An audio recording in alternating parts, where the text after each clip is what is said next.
sur cet ordinateur. Voilà. Donc, bonjour à tous. Bien évidemment, j'ai oublié de changer la date, vous ne m'en voulez pas. Nous ne sommes pas du tout le 29 septembre, nous sommes bien le 17 novembre. Exactement. Voilà. On est là pour les rendez-vous de The Connection. Donc, je vais rappeler brièvement ce que c'est, quel est le concept en fait de mon webinar. Qu'est-ce que c'est en quelques mots le marketing omnicanal, le marketing 360, parce que c'est encore du chinois pour certains. Le prochain agenda, parce qu'il y a beaucoup de choses qui arrivent après. Et puis après, je laisserai la parole à Julien Moresson, qui me fait le plaisir d'être là aujourd'hui. Donc aujourd'hui, en fait, donc on est là pour les rendez-vous de The Connection. C'est un rendez-vous mensuel ou bimensuel, voire plus, que j'ai lancé en fait au mois de janvier dernier. On est là pour le 16e épisode. C'est un concept en principe d'une 30 minutes. Ça peut dépasser si on a besoin. Et aujourd'hui, on est là donc, pour parler évidemment du marketing 360. Et j'ai invité donc quelqu'un d'un des canaux de communication qui est très important aujourd'hui, qui est LinkedIn. Et on a donc Julien Moresson qui représente en fait les années folles, puisqu'il est le cofondateur avec Clifford Mahut, si je prononce bien. C'est ça. Et pour nous parler d'influence. Voilà. Donc, moi, je vais rappeler rapidement en fait ce que c'est l'omnicanal ou le marketing 360. C'est tout simplement en fait tous les points de contact qu'on peut activer pour aller connecter. C'est ce mot que j'aime beaucoup. Forcément, la marque avec ses potentiels clients et pas du multi comme comme je l'ai vécu récemment ici. Je le subis. J'ai subi récemment une commande qui ne m'a pas plu en fait en ligne et je ne peux pas rendre au livreur du magasin ce qu'on m'a livré en m'imposant. Voilà, c'est comme ça. Quand c'est pas bien connecté, eh ben, je suis pas un consommateur unique sur la plateforme en fait de la marque. Je suis plusieurs clients, même si j'ai qu'un seul numéro chez eux. Et du coup, c'est pas très sympathique. C'est surtout très déceptif pour un consommateur. C'est ce que j'explique dans ma slide là, où j'explique en fait qu'avant, on avait des soucis, en fait, souvent quand on avait des programmes de feed. Pour ceux qui ont des programmes de feed, en fait, c'est à peu près le même principe. Sauf que là, on peut se parler d'un bon de réduction. Quelqu'un vient dans le magasin pour acheter quelque chose. Il a la carte de feed, mais le BR n'a pas été intégré dans la carte. Du coup, il a oublié la version papier à la maison ou Internet.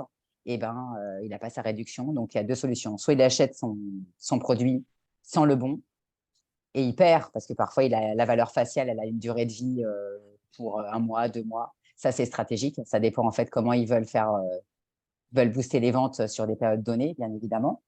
Et du coup, c'est déceptif. Et de décevoir un consommateur, bah, c'est ce qu'il y a de pire, je pense, parce que ça peut partir loin. C'est comme ça que j'ai parlé de e-réputation en début de semaine. Ça en fait partie aussi. On peut aussi saquer une marque comme ça, parce que c'est un truc plus un truc plus un truc.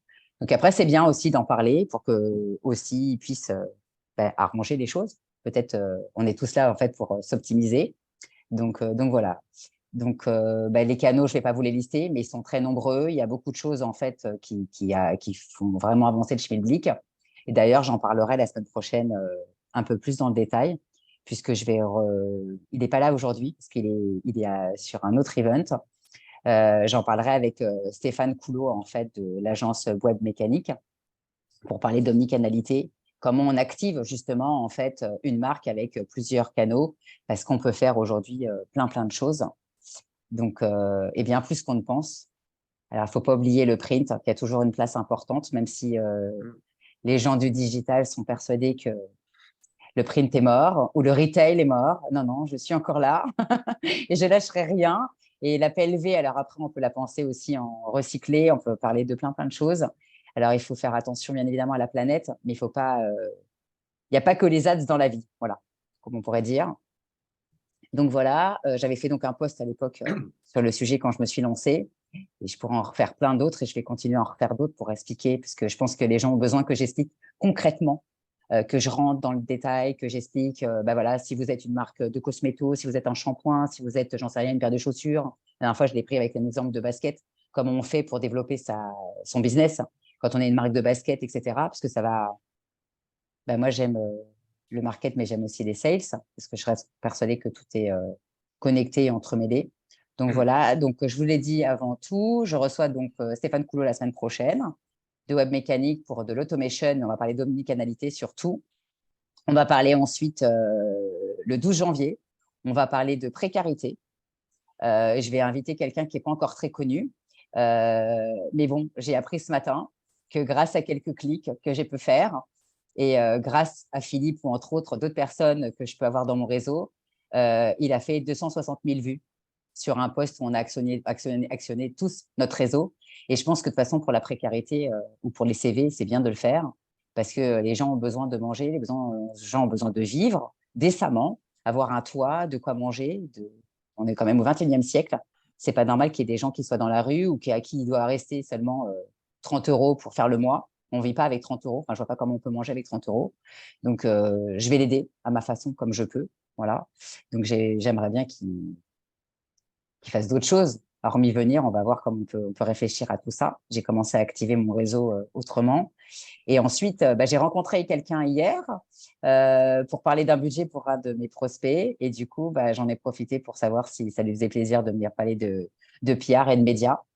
Donc, je vais rencontrer, en fait, j'ai invité Julie Quatre-Hommes de Being Media Press. Et elle fait pas que de la presse, elle fait d'autres médias et elle fait aussi du PR sur mesure.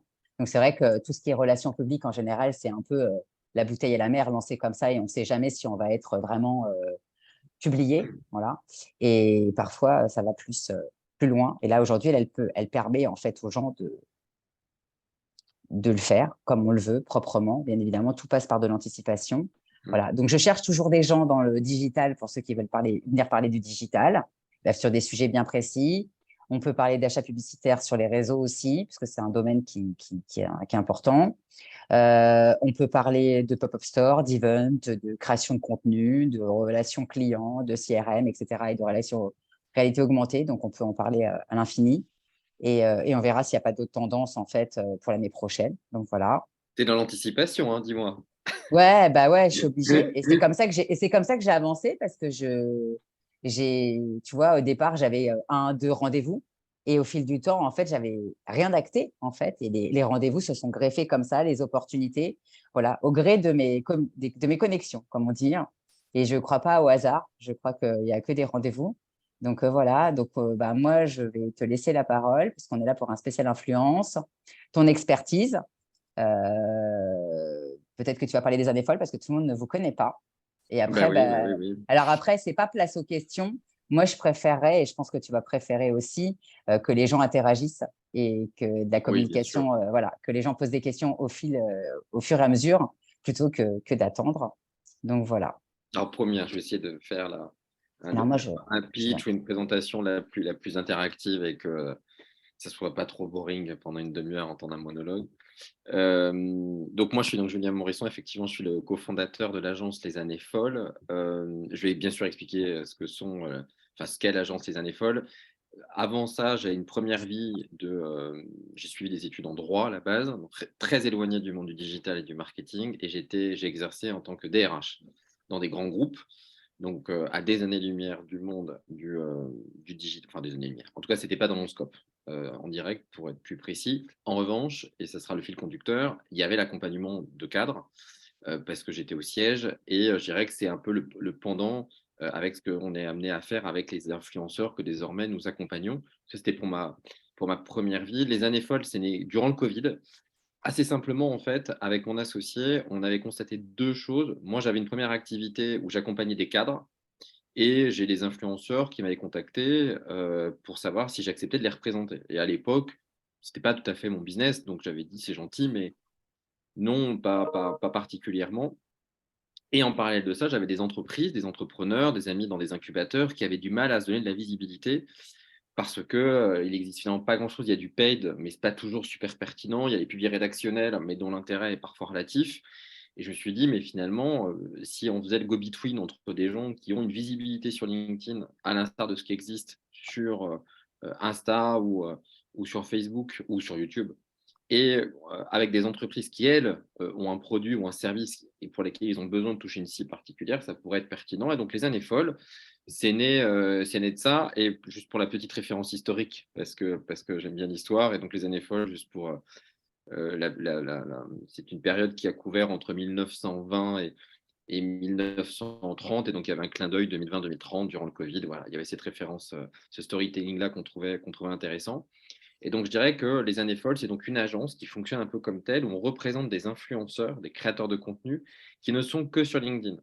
Alors, certains d'entre eux, bien sûr, peuvent avoir un compte Instagram, peuvent avoir un compte TikTok ou Twitter, mais je dirais que leur communauté est présente sur LinkedIn et des entreprises qui vont nous solliciter. Alors, nous, on peut faire un peu d'événementiel, mais c'est majoritairement, ils prennent contact avec nous par la communication qu'on est amené à réaliser sur LinkedIn et aussi en termes de SEO sur le site internet. Et les clients vont être de tout secteur. Ça peut aussi bien être des entreprises qui travaillent dans le monde de l'immobilier, que des banques, que des startups dans la paye, que des solutions de paiement en ligne, que la formation, que les RH. Bref, finalement, tous les secteurs qui ne sont pas couverts par les autres réseaux sociaux d'Instagram. Donc, nous, on va être très peu sur la mode, on va être très peu sur la food, sur le lifestyle, les voyages. Il ne faut pas vraiment, enfin, passer par nous, ça n'a pas beaucoup d'intérêt. En revanche, si ça concerne ce qu'on en parlait tout à l'heure, le remote qui est très en tendance, oui, ça peut être intéressant pour promouvoir, Oui, on l'a cette vu avec Télétravel. exactement, Télétravel. Ça fait partie, ou Séminaire Collection, qui, eux, ont des espaces, notamment pour des team building, et qui souhaitaient pouvoir les valoriser auprès de créateurs de contenu pour toucher une cible, Mm. qui peut être une cible de RH ou une cible de sales. Et donc, on va avoir l'occasion de créer ces campagnes. Et dans l'équipe, on va dire qu'on se divise à peu près en deux teams. On a une partie donc avec mon associé qui est plus en lien sur la partie communication. J'y entends là, évidemment l'animation du site web, la partie SEO, SEA, et la partie tout ce qui est un peu réalisation, scénographie lorsqu'il y a des vidéos. Et donc, chez moi, avec Stéphanie notamment qui est là, on va être sur la partie talent management, où on va davantage travailler sur la partie contrat, parce que c'est quand même nécessaire, on y reviendra. C'est peut-être la partie législation qui est amenée notamment à bouger, et bien évidemment l'accompagnement des créateurs de contenu qu'on va proposer sur les campagnes. Et donc, en fonction de leur reach, en fonction de leur ligne éditoriale, on va être amené à vouloir proposer pour telle ou telle campagne, eh bien, tel influenceur ou tel influenceur ou tel influenceur. Et donc, il est essentiel pour nous de pouvoir les connaître. Et donc, on a à peu près, à date, entre 25 et 30 créateurs de contenu, à peu près autour de ça. À ce stade-là, ça n'ira pas beaucoup, beaucoup plus loin en France, en tout cas, parce qu'il faut qu'on puisse les accompagner, il faut qu'on puisse évidemment les faire collaborer. On essaie de faire du cross-sell aussi en fonction des campagnes. Et donc, cette agence, elle existe depuis maintenant un peu plus de 2 ans et demi, environ à peu près 2 ans et demi. Et donc, ça nous permet d'avoir un recul sur un marché qu'on a été amené j'allais dire, à évangéliser, parce que ça existait beaucoup en B2C. Les influenceurs existent, alors on a toujours cette référence un peu de soit de télé-réalité, pour beaucoup encore, maintenant moins, hein, parce qu'on entend parler de Lena Situation, bien sûr des Squeezie, mais en B2B, finalement, on avait un peu en interne les conférenciers, mais des vrais créateurs de contenu qui sont amenés à pouvoir présenter et parler de marque dans le cas d'événements, dans le cas de live, dans le cas de post. En réalité, ça n'existait pas réellement. Et donc, on est vraiment les pionniers en la matière en France, en tout cas. Alors là, actuellement, aujourd'hui, comme je le disais tout à l'heure, je suis à Londres, là, notamment en termes de développement. Mais c'est vrai que c'est un secteur qui va tendre à évoluer parce que LinkedIn aussi a beaucoup changé. Enfin, ça serait intéressant peut-être d'avoir votre vision des choses entre Mm. la manière dont on communiquait il y a 5 à 10 ans et J'en ai maintenant. fait les frais. Tu nous parleras du coup de ton retour. On a aussi observé, et ça c'est important, il y a le reach, parce qu'on me dit souvent, est-ce qu'il y a un nombre d'abonnés? Oui, il y en a quand même. C'est-à-dire que si vous avez 50 abonnés, pour être influenceur, ça va être un peu compliqué. Donc moi, je fixerais qu'il y a un très arbitraire qui est de 5000, bon, qui est arbitraire, hein. Il faut. Mais en réalité, ce n'est pas ça vraiment que je vais regarder. L'engagement, c'est l'engagement. L'engagement, et il y a deux choses qui sont pour nous essentielles, c'est l'engagement, bien sûr, et le deuxièmement, la ligne éditoriale. C'est-à-dire que faire de la vue pour faire de la vue, je vais vous dire, hein, je peux en faire, je peux donner des conseils pour en faire, c'est pas très compliqué en soi. Ça ne fait pas D'ailleurs, manger, hein. à un moment donné, vous voyez toujours un peu les mêmes choses, c'est pas très difficile. Sauf que les marques qui nous contactent, elles veulent être sûres que quand vous travaillez avec un créateur de contenu qui se dit comme touchant des CFO, comme touchant des RH, comme touchant des CEO, touche ça.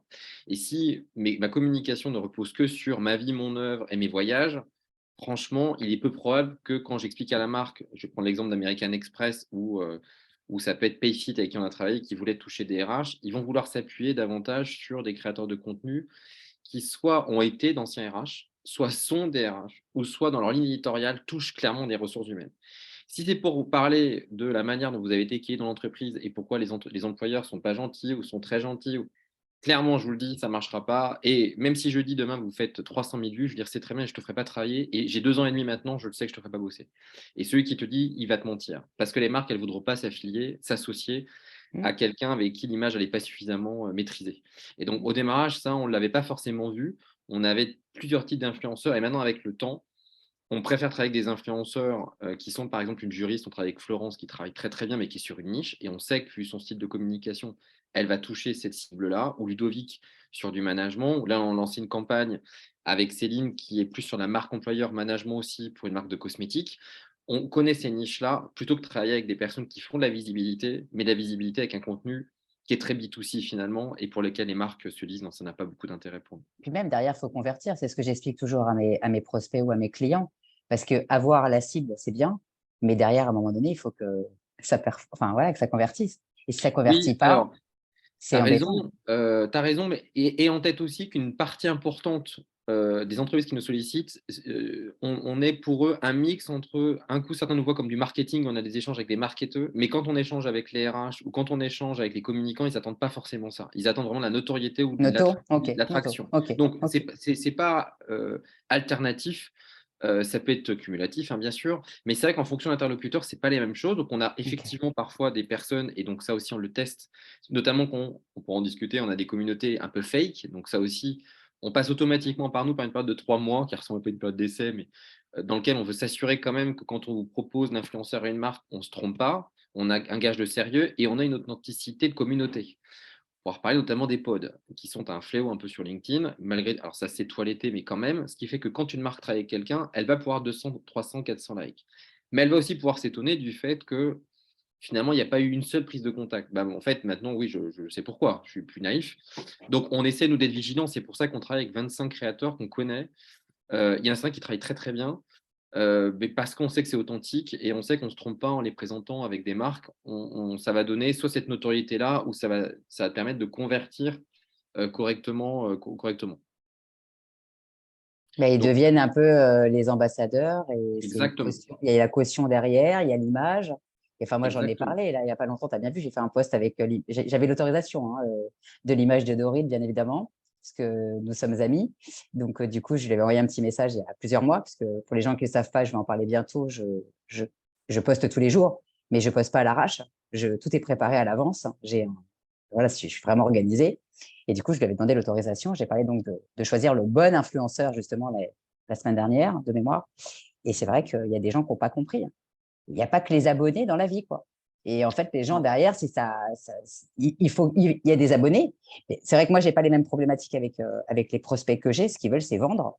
Évidemment, c'est des gens qui ont besoin de vendre. Et donc, et derrière, bah, si tu peux très bien avoir les abonnés, tu peux très bien avoir la bonne catégorie socio-professionnelle. On est d'accord, la CSP, elle peut être bien. Mais si derrière, en fait, les gens ne sont pas prêts à acheter ça, c'est autre chose.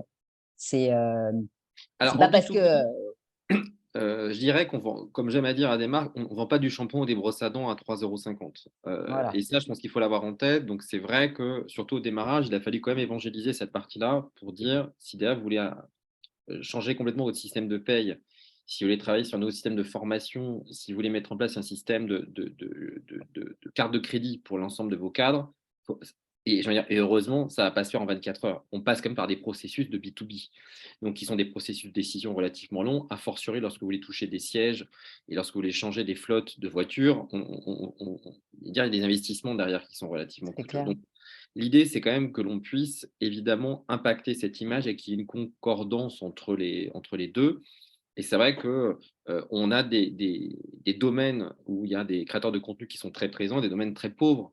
Il y a des personnes, si voilà, quelqu'un nous dit, voilà, je voudrais toucher le domaine de la sécurité, de la qualité de la sécurité, bah, en fait, honnêtement, je suis un peu pauvre. Maintenant, si au contraire, il faut toucher les indépendants et les solopreneurs, il y a l'embarras du choix, parce qu'il y en a beaucoup. Donc, nous, notre rôle, c'est vraiment de pouvoir toucher, d'avoir des créateurs de contenu qui sont parfois, on a un médecin, mais il y en a très peu, très très peu. Donc, nous, notre combat, c'est de toucher les bonnes personnes parce qu'on sait qu'on a derrière l'activité Et avec le contenu, le contenu qui va effectivement faire mouche et qui va permettre à des gens d'être intéressés, notamment pour acheter. Quand tu vends une formation, quand tu passes par un créateur de contenu, tu veux être contacté pour vendre ta formation. Donc, Mhm. si personne t'appelle, tu vas dire c'est étonnant. Et donc, bien sûr qu'on a des influenceurs et il faut que la marque accepte que parfois, je ne vais pas te présenter celui qui a 40 000 ou 50 000 ou 60 000 abonnés. Je vais te présenter quelqu'un qui n'en a que 10 ou 15 000, mais parce que je sais que ton taux de conversion, il va être meilleur. On Parce est que la d'accord. cible, elle est cohérente, parce que sa manière de parler, elle est cohérente, alors qu'à contrario, pour d'autres, je vais te dire, bah, là, fais-moi confiance, il faut travailler avec quelqu'un qui a une plus grosse communauté, mais je vais t'expliquer pourquoi je te le propose. Maintenant, avec le temps, au début, on avait tendance un peu quand même à s'adapter aussi beaucoup aux clients.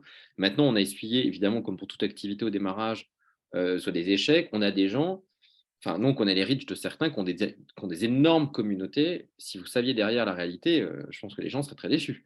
Donc, et ça, c'est aussi l'avantage que l'on a. On sait aussi sur quoi parfois certains font des vues. Si demain, encore une fois, je vais la caricaturer, mais je me prends en photo devant une piscine tous les jours, je peux faire des vues. Alors peut-être pas, tu me diras, je suis peut-être pas le bon exemple, mais enfin, on va dire que je peux faire, on va considérer que je peux faire des vues. Et si derrière, je dis, OK, mais Julien, imaginons que je ne suis pas patron d'agence, que je suis ancien RH. On va dire, il est certainement très bien ce garçon, il fait des vues, super, mais quand il parle de ressources humaines, en fait, parce qu'en fait, il n'en parle pas, on le voit toujours en vacances, mais à un moment donné, ça ne va pas faire des vues qualitatives. Et c'est ça qui est Mhm. compliqué à entendre pour certains créateurs de contenu. On peut parfois être adoré, parfois moins. Ça fait partie un peu du jeu des agences aussi, voilà, d'expliquer ça et aux créateurs de contenu, parce qu'ils ont des visibilités qui parfois aussi montent, parfois baissent. C'est pas évident, faut l'avouer aussi, parce que c'est leur activité. Donc, il y a un algorithme derrière avec des tendances qui changent tous les 6 mois, il faut être franc. Une autre concurrence, parfois pas toujours très honnête aussi. Et des entreprises qui, et ça c'est plutôt la bonne nouvelle, je trouve, sont vraiment prêtes à changer la manière de présenter les offres, donc font confiance. C'est important. C'est extrêmement important. Donne aussi, alors, carte blanche, on n'y est pas complètement quand même, mais On y on a tend. vraiment des Mhm. marques qui disent allez-y, vous avez notre brief, faites. Donc, et qui ont un vrai intérêt pour l'influence B2B, Tant mieux. qui connaissaient peu, ou pas du tout d'ailleurs, et qui sont très agréablement surpris déjà du sérieux, de la rigueur avec lesquels les échanges se déroulent et des retours. Donc ça, c'est très positif et très encourageant. Est-ce qu'on peut faire une petite parenthèse sur les haters? Parce que c'est un gros problème. Enfin, moi, je le vois. Enfin, moi j'en souffre pas, hein. J'en ai pas beaucoup. Je suis contente. Puis le peu que j'ai eu, je pense que je les ai bloqués. Voilà. Euh, si justement je peux en parler, c'était ce que je disais tout à l'heure, en fait, par rapport au changement qu'il y a eu sur LinkedIn. Il y a des gens qui sont encore restés, en fait, dans le monde où LinkedIn égale recherche d'emploi.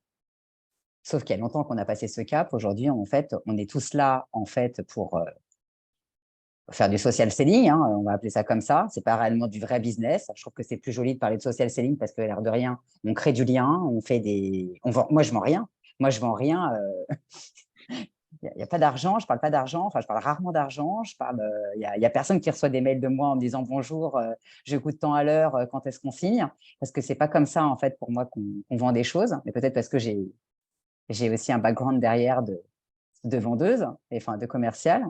Et du coup, ouais, j'ai été harcelée un jour sur mon poste religieux de Rosh Hashanah, qui fait partie, en fait, comme la Pâque chrétienne ou d'autres trucs, en fait, de ma ligne éditoriale, tout simplement pour ceux qui me suivent. Je ne parle pas que des journées mondiales, je parle aussi du marketing, je fais des quotes, en fait, sur des thématiques assez développement personnel avec des jolis visuels. Je fais tout toute seule, donc ça veut dire la recherche des citations, tout le reste, bref. Et du coup, j'ai un gars comme ça qui est arrivé, bien évidemment, en mode, du coup, je ne sais pas ce que ça fout là. Ma femme a des origines juives, donc ok, il pose le décor, comme quoi il n'est pas antisémite, et il m'a massacré. Ok. Donc au début, je suis rentrée dans le délire, et puis après, j'ai finalement supprimé les commentaires, je l'ai bloqué. J'ai découvert que c'était quelqu'un qui était dans les RH. Donc, j'étais hyper inquiète parce que quelqu'un qui est dans les RH et qui, en plus, accompagne des jeunes sur leur CV, je me suis dit, bah, peut-être que c'est un gourou, c'est dangereux, tu vois. Donc, j'ai prévenu les gens. Mais c'est vrai qu'il y a des haters, en fait, qui. Alors, lui, il est pas si méchant. C'est peut-être tout simplement un pervers narcissique, peut-être. Donc, il faut juste le cadrer et après voir si on va pouvoir l'enfermer vraiment aussi. Mais du coup, il y en a d'autres qui font vraiment des vrais ravages. Et je le vois avec Il y a une dingue que moi, j'ai eu la chance, en fait, je n'ai pas eu besoin de la bloquer, mais elle traque méchamment beaucoup de gens, elle fait des gros dégâts et derrière, c'est de la perversité, quoi. Alors après, hormis la jalousie, je ne vois pas, en fait, ce qu'on peut faire avec ces fous. Mais est-ce que vous faites quelque chose? Est-ce qu'on peut signaler réellement? Est-ce que réellement, il y a des choses qui se passent?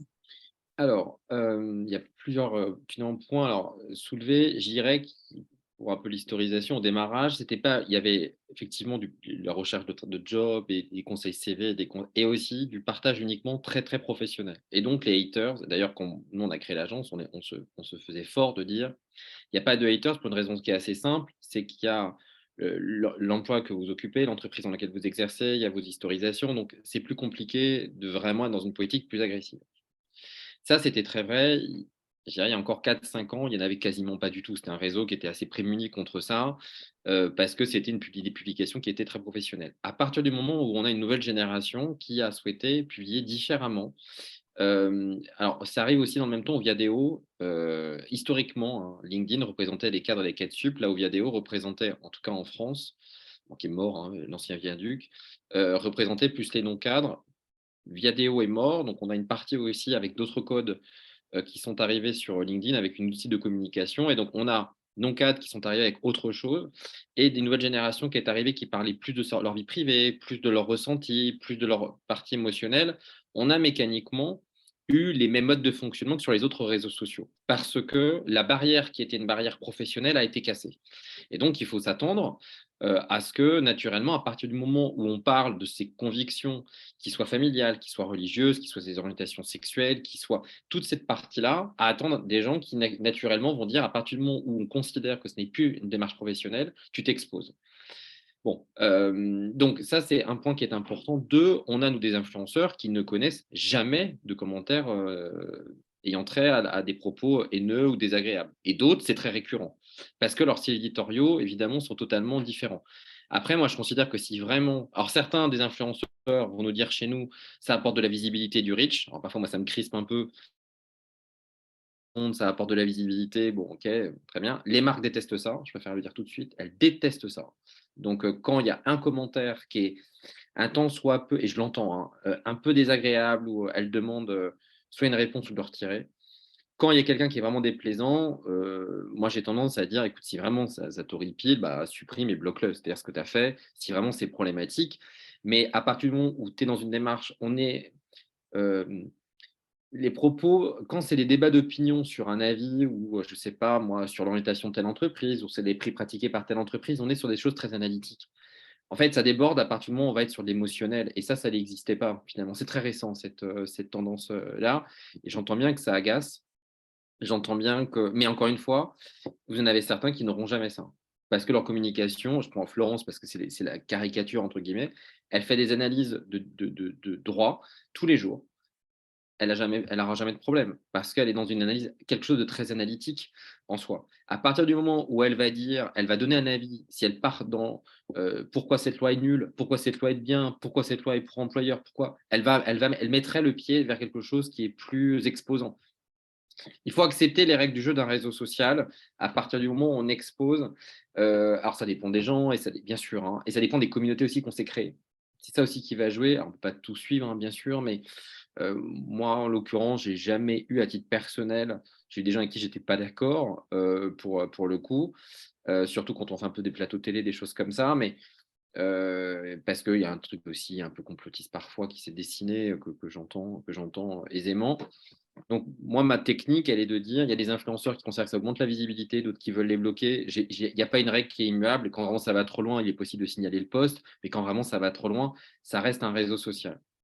Alors après, on en pense qu'on en pense, hein, mais ça reste un réseau quand même Non, d'échange. non, c'est vrai, c'est vrai. Après, il y a juste que ce qui me dérange, en fait, c'est ce manque de respect, hein, et ces personnes, en fait, qui viennent souiller le travail de l'autre. En fait, là, je ne suis pas sur Facebook en train d'exposer, en fait, mon judaïsme ou quoi que ce soit. En fait, je parle, en fait, ça aurait pu être la Pâque chrétienne ou Noël ou n'importe quoi. Et en fait, quelqu'un qui vient me dire, ça n'a rien à foutre là, ça me dérange parce que ça va être… En plus, c'est quelqu'un qui n'était pas dans mon réseau, c'est quelqu'un qui n'est pas dans mes contacts. Donc, c'est des gens en fait qui viennent comme ça. Alors, en plus, ça m'a fait rire parce que si encore tu veux faire le buzz, viens sur mon profil perso où j'ai plus de 13 000 personnes. Il est venu sur The Connection, genre un soir, c'était presque drôle parce qu'il y a que 800 personnes, personne n'a rien vu. Je crois que Oui. personne n'a rien vu. Et je me suis dit, bah, peut-être que tu as des gens, tu sais, et tu te dis, bah, peut-être qu'ils vont à contre-courant exprès pour chercher à exister. Parce qu'il y en a certains, on sait, après, ça fait partie des stratèges.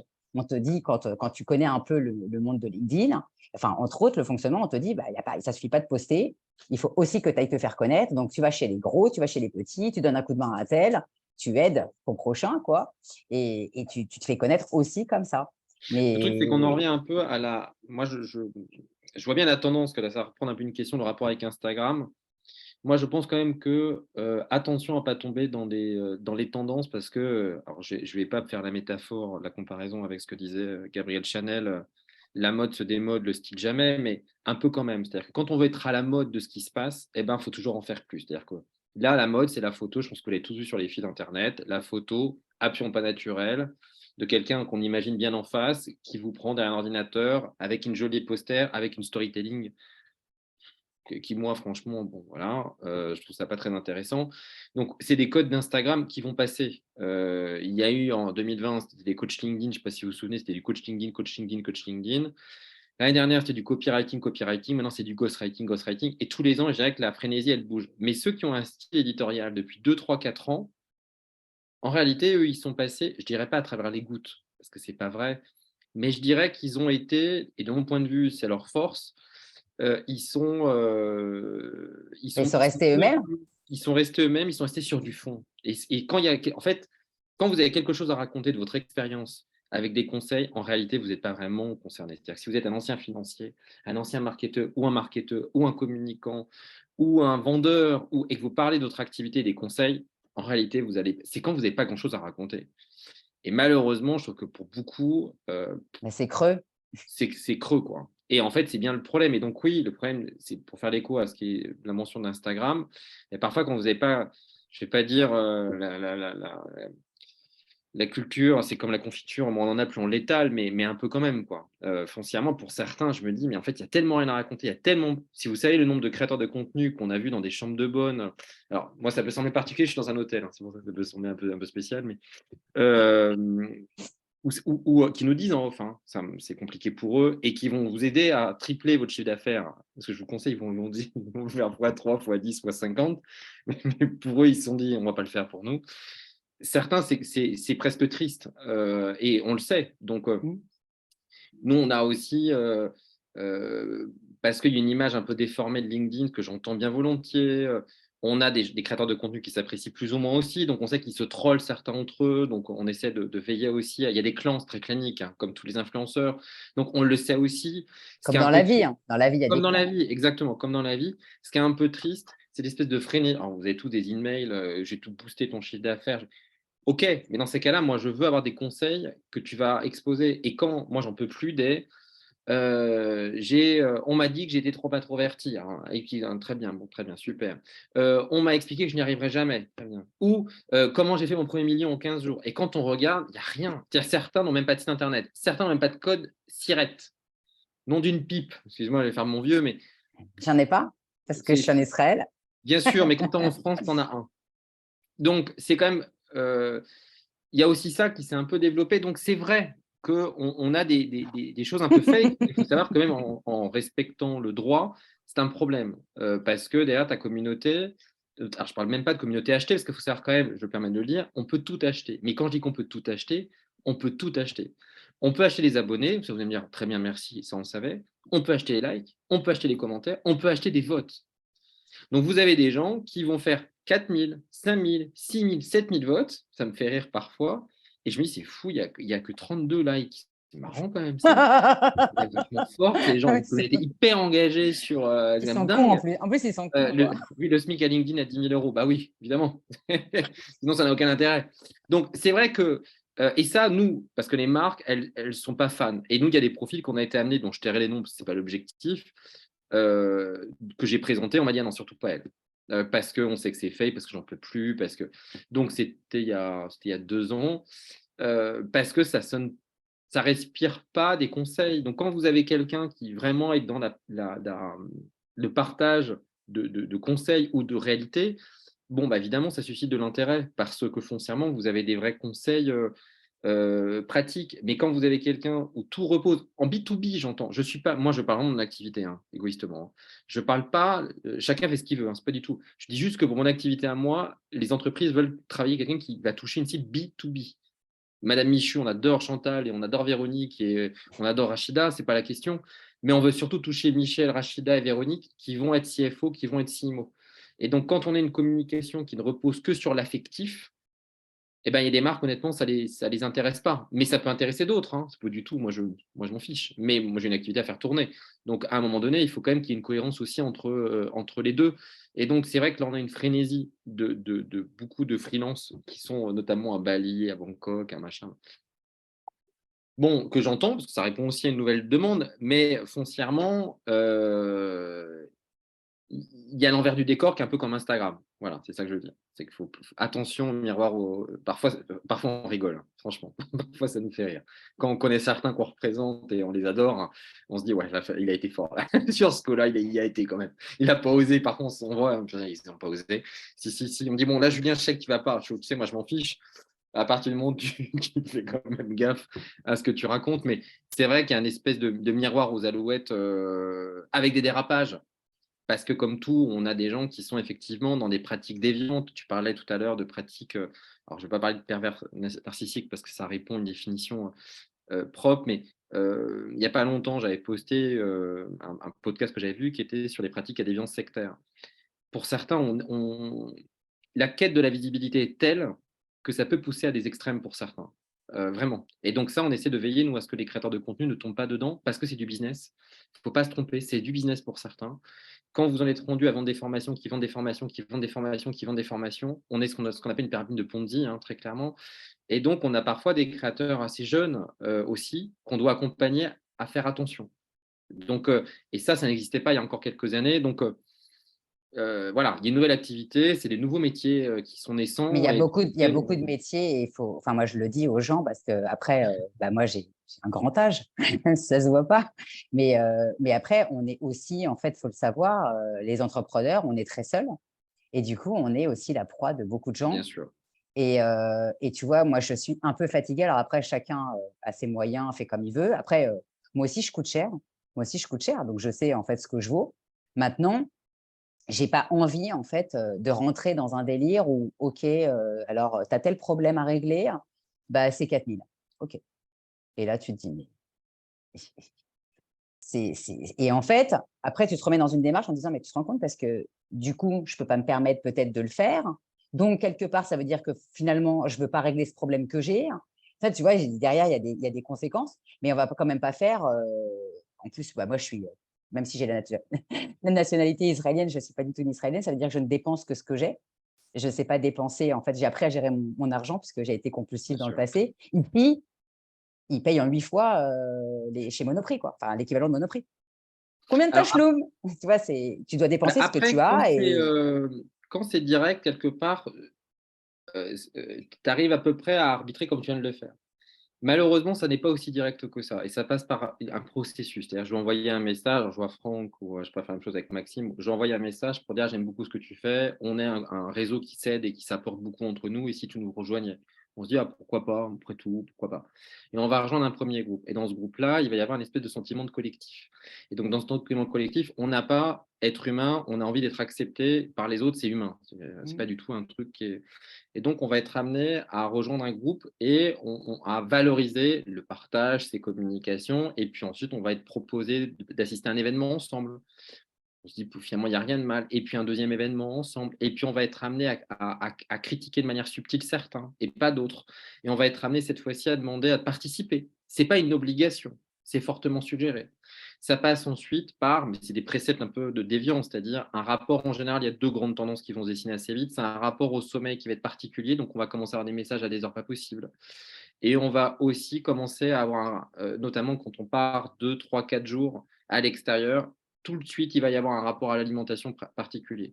C'est-à-dire qu'on va être dans des adeptes de jeûne, on va être dans des adeptes de rarification, de protéines. Et donc, naturellement, son corps, il peut moins se défendre. Privation de sommeil ou altération du sommeil corroborée à une alimentation qui va être bougée sur une période de semaine courte. Et quand on est un peu jeune et qu'on se dit, bah, nous aussi, on va avoir de la visibilité, nous aussi, demain, on va être influenceurs, eh bien, on peut vite tomber dans cet écueil-là. Et si on n'est pas avec les autres, on est contre les autres. Et comme on ne veut pas être exclu, eh bien, on va rentrer dans ce schéma-là et donc on va demander de l'argent. Donc, ça ne se fait jamais en 24 heures. Sinon, ça serait facile. En fait, Mais ça du se fait coup, avec le là, ce temps. que tu décris, c'est les scientologues, quoi. Enfin, voilà, c'est Elron Hubbard et Alors, tous c'est les des autres. pratiques, c'est des pratiques à déviance sectaire, mais la personne, alors il y a toujours quelqu'un qui est groutisant, c'est le principe même, c'est-à-dire c'est le culte d'une personne qui fonctionne alors parce que voilà, c'est un peu le risque, et qui va vous dire que grâce à lui ou grâce à elle, vous allez avoir cette visibilité extraordinaire qui va vous permettre de multiplier votre chiffre par 10, par 20, par 30, ou qui va vous permettre de vivre de votre influence. Et bon, ok, en soi. Le problème qu'il va avoir assez rapidement, c'est qu'évidemment, c'est fake et que ça ne joue que pour la personne qui est initiée dans le système, d'où notamment les systèmes de Ponzi, et que vous, en réalité, non seulement ça ne va pas vous aider, mais ça va vous marginaliser encore plus. Le problème de ce système-là, c'est que quand vous y êtes trop longtemps, pendant 3, 4, 5, 6, 7, 8, 10 mois, c'est compliqué d'en sortir parce que ça serait vous dire que vous vous êtes fait avoir pendant 1 an, 2 ans, 3 ans, et donc c'est difficile de partir et de vous exclure de tous les L'acceptation. autres. L'acceptation. Et tous les autres vont vous rejeter. Et donc ça, c'est vrai que c'est des fléaux qu'on n'avait pas sur LinkedIn, sur lesquels moi j'ai un œil assertif parce que j'ai cette passé de DRH qui fait que j'ai vu Ben, des c'est ça, pratiques ouais. évoquées de Mm. coach, j'ai vu des choses qui étaient évoquées de développement personnel pour lequel ça m'irriste au poil, et je vois des gens plus jeunes. Ça ne veut pas dire que les gens plus âgés ne se font pas avoir, hein. Ça veut dire que derrière, les gens plus jeunes peuvent davantage se faire avoir parce que sur LinkedIn, mais vous le voyez, il faut aller vite, on veut de l'argent rapidement. Donc quand quelqu'un vous dit j'ai réussi et j'ai 3 maisons, je dis n'importe quoi, je cartonne, bon, bah, vous dites bah, moi aussi j'ai envie de cartonner. Donc si ce qu'elle me dit ou ce qu'il me dit, eh ben, ça marche, je vais faire la même chose. Et c'est pour ça que vous avez des frénésies de choses qui sont strictement identiques. C'est parce qu'il y en a certains, je peux vous dire, ils sont dans les mêmes groupes, ils sont dans les mêmes partages, et je sais que c'est malaisant. Donc, c'est quand même un vrai sujet qui est voilà. On est peu d'ailleurs, je vous invite, hein, il y a vraiment, parce que c'est un sujet qui m'a toujours intéressé, qui est la Mivilude, qui référencie les pratiques à déviance sectaire, qui a vu une augmentation depuis l'année dernière, depuis le Covid, une augmentation des pratiques déviantes, alors qu'ils peuvent être liées au développement personnel, les coachs, beaucoup, et évidemment des vrais profils dysfonctionnants mentalement. Mais vous avez des processus de pratiques à déviance sectaire sur LinkedIn dans les formateurs, clairement. Et donc, c'est pour ça que je dis toujours, s'il y a un rapport à l'affectif, à l'argent, c'est systématique. Quelqu'un qui est au-delà de la pyramide, c'est systématique. Et un rapport à l'alimentation et un rapport au sommeil particulier, parce que ça permet, si derrière je te prive de sommeil ou si je te fais changer ton régime alimentaire, très vite tes défenses elles vont être moins fortes. Donc tu vas avoir tendance à dire ok, c'est bon. Et donc c'est ces tendances-là qui sont dessinées finalement assez récemment. Après, là, parce que je vois les questions, je les prends comme ça des beautés. Les faux profils, pareil, c'est très récent. Moi, j'ai une influenceuse qui m'a envoyé un message là, la semaine dernière avec qui j'échange. Elle en a trouvé les 70. Je lui dis, écoute, comment ça se fait? Je ne comprends pas. Et elle me dit, en fait, ce qui s'est passé, parce qu'on a les mêmes problèmes que sur Instagram. Vous avez des influenceurs qui, voyant que certains travaillent, eh ben, alors qu'ils ne sont pas de chez nous, en tout cas, j'espérais que ce n'est pas de chez nous, qui achètent en gros, pour bloquer ton profil, je vais acheter 10 000, 15 000, 20 000 abonnés. Alors, ça me coûte un peu d'argent, mais pour flinguer en gros ton profil, pour flinguer le profil de Delphine. Et à un moment donné, tu vas être suivi par des boosts, par des gens qui n'existent pas. Alors, non seulement ta communauté va être fake, évidemment, ton taux d'engagement, bah, ça ne sert à rien. Et en plus, tu as le risque d'avoir des personnes. Alors, je ne veux pas tomber dans des caricatures, mais souvent, c'est des profils soit russes, soit chinois, derrière, notamment pour avoir de la data. C'est du business, hein, donc c'est parce que je n'ai pas vu, j'aurais pu dire américain ou congolais. C'est que là, les articles, les papiers que j'ai vus faisaient référence au profil chinois et au profil russe. Sinon, Franck, qui est parmi nous, lui, il est spécialisé en brouteur africain principalement. Il a des Russes ah bah, aussi. Et alors, franchement, il n'a pas. Enfin, c'est dommage, il ne peut pas prendre la parole. Il n'a pas de micro et tout, mais je peux parler en son nom parce qu'on en parle régulièrement. Il se tape tous les faux profils. Je ne sais même pas comment ils font pour le trouver. Alors, OK, il travaille dans un grand groupe de médias français, mais tu te dis, mais comment ils font pour le voir? Parce qu'il serait, tu vois, le plus grand directeur, enfin, tu vois, il serait CEO d'une boîte ou quoi. Tu dis, bon, OK, mais il est au service généraux, et tu te dis, mais où ils vont le trouver? Et pourquoi lui? Et, tout, Alors après, et à chaque fois, on se dit, mais c'est pas possible, quoi. tu as des profils, encore une fois, qui peuvent être achetés par d'autres. Alors, quand on est sur de la masse, hein, quand on est vraiment sur de la masse. Après, est-ce que LinkedIn fait quelque chose? Ah, LinkedIn, je dirais que honnêtement, de tous les réseaux sociaux, LinkedIn a un positionnement que je trouve très flottant. On va dire ça un bon mot politiquement correct. C'est-à-dire que là où sur Twitter ou sur Instagram, quand il y a un truc qui ne va pas, on peut les taguer, ils réagissent. Sur LinkedIn, ils sont flottants sur plein de sujets. Ils sont flottants avec le positionnement des publications d'influence, ils sont flottants sur les faux profils, ils ne sont pas très clairs. Et ils sont en plus pas joignables. Alors, ce n'est pas vrai, par exemple, au UK, où je suis là, ils sont joignables. En France, c'est une horreur. C'est-à-dire que vous Bah, les moi, avez. j'arrive, hein. Moi, je les ai par mail. Ça met du temps. Moi, ils m'ont emmerdé, tu sais, il n'y a pas d'autre mot. Moi, il a fallu presque que je prouve en fait mon identité. J'aurais dit, écoutez, vous savez, j'ai la double nationalité. Si vous voulez, je vous envoie mes 2 cartes d'identité. Comme ça, au moins, ils auraient le fait. Alors oui, je leur ai raconté des petites histoires parce que Rachela, ça n'existe pas en principe. C'est un prénom qui n'est pas commun dans le judaïsme. Donc, sur mes papiers, c'est Rachel. Mais je m'appelle officiellement Delphine Rachel, même Jennifer, s'ils veulent. J'aurais pu me rajouter, tu vois, Bélacène. C'est Mais c'est sur mes vrai qu'ils papiers. ont bloqué un de nos influenceurs. On n'a pas su. Et en fait, on a su que parce qu'il avait mis coach. C'est comme si moi, je me présentais, je mettais Julien coach Morisson. Et il disait, mais ça n'existe pas sur une pièce d'identité, donc je te bloque. Donc, on a envoyé ce message-là aux autres influenceurs pour dire attention, corrigez quand même vos noms et vos prénoms, c'est-à-dire ne rajoutez rien. Et ils demandent effectivement d'envoyer la pièce d'identité pour corriger, pour voir si c'est bien OK. Mais je pense qu'il y a une telle frénésie d'achat que c'est quand même assez difficile. Je ne dis pas que LinkedIn l'encourage, je dis qu'ils ne sont pas staffés, ils sont tout petits en France, hein, c'est minuscule. Hein. Donc, ils se développent et c'est quand même pas complètement dingue. Après, sur Podawa, qui est un système qui avait notamment été mis en place, alors qui permettait notamment d'avoir ces fameux groupes de pod. Alors, les groupes de pod, pour celles et ceux qui nous écoutent, c'est un système qui a été mis en place qui permet d'avoir des likes de manière automatique et on pouvait même acheter pendant des commentaires de manière automatique. LinkedIn a lutté contre ça en retirant. Certains sont fait ban. Il y a même un influenceur chez nous, alors pas sur cette raison-là, mais qui s'est fait ban. Et quand vous faites ban de LinkedIn, c'est-à-dire que votre compte n'existe plus du tout. Donc, il faut tout recréer à zéro. Vous perdez absolument tout. Donc, pour ceux qui ont des activités en plus de C'est l'influence, embêtant. je vous explique, je vous laisse imaginer l'ampleur des dégâts. Et donc, Podawa, comme d'autres qui sont mis en place, LinkedIn est plus ferme là-dessus qu'Instagram et Twitter, est venu amener à bloquer ces dispositifs d'achat automatique. Néanmoins, ce qu'elle n'a pas pu faire, et donc qu'est-ce qui s'est passé en parallèle, c'est que des groupes WhatsApp humains se sont créés en parallèle, où vous avez des groupes, je ne veux pas casser tous les mythes, mais quand vous avez une publication où il y a tout de suite en 10 minutes 200 likes, ne soyez pas naïfs. Sauf si vous appelez Emmanuel Macron, il ne faut pas rêver, c'est quand même peu probable que vous ayez une telle frénétisation. Ou alors il y a vraiment des gens qui vous suivent assidûment toutes les 2 secondes, mais c'est peu probable. Donc ça, c'est des groupes WhatsApp qui sont mis en place. Et donc, nous, on travaille avec un outil où on peut savoir si la communauté est fake ou pas fake, hein, c'est-à-dire concrètement, quand vous communiquez, la viralité se dessine dans l'heure. Et donc, que vous ayez des likes, bien sûr, sur une heure, que vous en ayez 100, 200, 300, c'est OK. Mais que sur les 300 likes au bout d'une heure, en fait, 90% soient faits durant les 4 premières minutes, moi, je veux bien, mais j'ai quand même des gros, c'est même plus des doutes en fait, hein, j'en ai plus du tout de doutes. Surtout quand on voyait après les commentaires, super, intéressant, formidable, Formidable. bravo. Vous dites, c'est dingue, quel commentaire engagé, vraiment, c'est d'une profondeur intense. Donc ça, on sait que c'est pas vrai, on sait que c'est fake. Donc, on sait que LinkedIn travaille aussi assidûment sur ce travail-là et que sinon, on est capable avec nos outils, et on n'est pas Microsoft, hein, de pouvoir identifier qu'il y a très peu il y a un énorme engagement en 2 secondes. Je pense que LinkedIn sera sans aucun problème pour le détecter et se dira c'est bizarre, sur 10 posts testés, il y a 300 likes en 1 minute 22, c'est peu probable qu'ils vont envoyer un message. Et c'est ce qui va se passer en réalité. Donc, ils essaient de toiletter. Alors après, la créativité humaine, et c'est ça qui est beau chez l'homme, ne s'arrête pas. Donc, il y aura toujours d'autres choses qui vont se recréer. Mais c'est vrai que ils ont neutralisé les outils automatiques. Pour l'instant, ils n'arrivent pas encore à neutraliser complètement les outils humains. Mais qu'est-ce qu'ils ont fait? Ils ont essayé si vous le voyez, ils ont fait diminuer du coup les visibilités de posts en se disant finalement, là où un post, pour un like, ça valait 10 vues. Quand il y a des gens, si par exemple, moi, tous les jours, Delphine, je vais sur ta publication et que je like tous les jours, mon like à moi ne vaudra plus 10 vues, mais vaudra 8 vues, puis 7 vues, puis 4 vues, puis 2 vues, puis 1 vue.